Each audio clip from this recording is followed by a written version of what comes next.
jumla ya wageni 65,581 waliingia nchini kwa mwezi wa Machi 2026.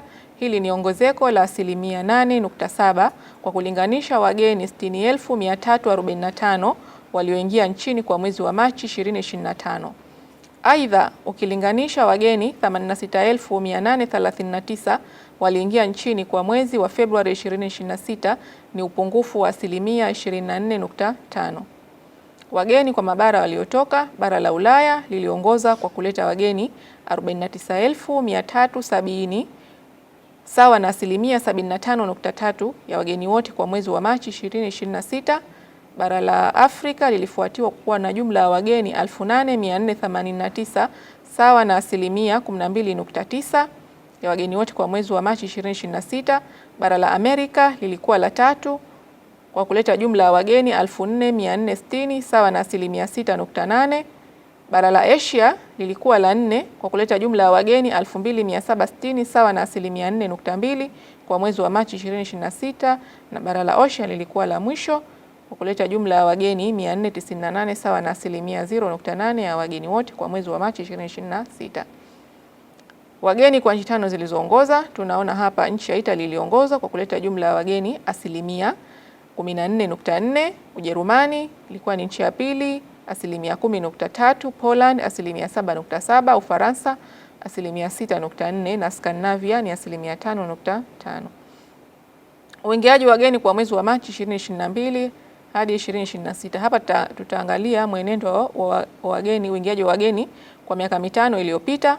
Kwa kama tunavyoona mwezi wa Machi 2026 wageni wengi walikuja, ukilinganisha wageni ilileta wageni wengi ambao ni 65,581 ukilinganisha na miaka mingine mitano iliyopita nyuma wageni wake walikuwa wachache. Kwa mwezi huu tulipata wageni wengi zaidi.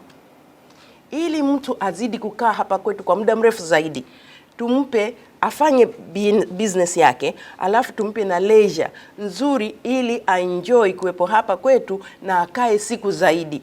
Tumeona average ya kwetu kukaa hapa watalii tumeona ni siku 8.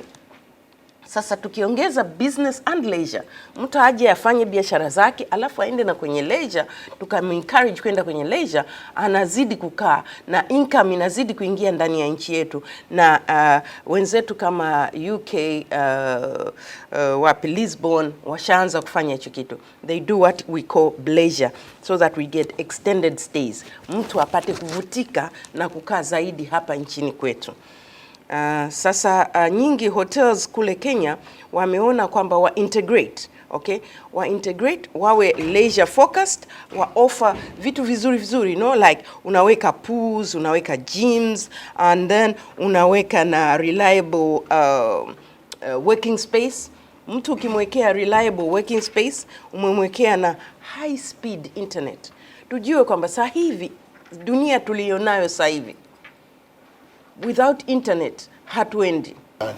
Mimi nafikiria kwa upande wetu tujaribu kuangalia zaidi ni vipengele gani ambavyo manake tunaweza tukavitumia au attractive zipi ambazo zaidi labda tunaweza tukazitumia zaidi katika kuhakikisha kwamba wageni wakae muda mrefu zaidi kulingana na ile visa ambayo inakuwa zinatoka, kwa sababu kama unacheki kwamba visa inamweka mgeni kwa muda miezi mitatu, almost 90 day, alafu ni kwamba anakuja anakaa siku 8. Kidogo hapa nafikiria tuangalieni namna ya kuweza kumfanya mgeni aweze kuishi zaidi au aweze kukaa zaidi, kwa sababu kama tunavyojua kwamba vimo mgeni anavyoishi katika nchi yetu hii Tanzania au iwe Zanzibar kwa ujumla, maana yake ni kwamba atakuwa anatumia zaidi na zaidi, kwa sababu anapokwenda katika kila kipengele, maana yake unakuta kwamba inasaidia katika kuhakikisha kwamba anaingiza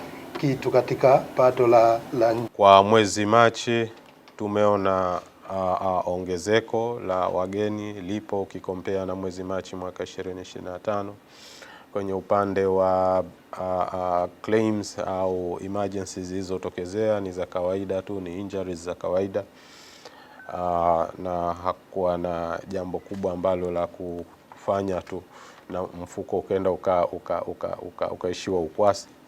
Kwa hiyo operations zimeendelea kuwa za kawaida na tunaendelea kusupport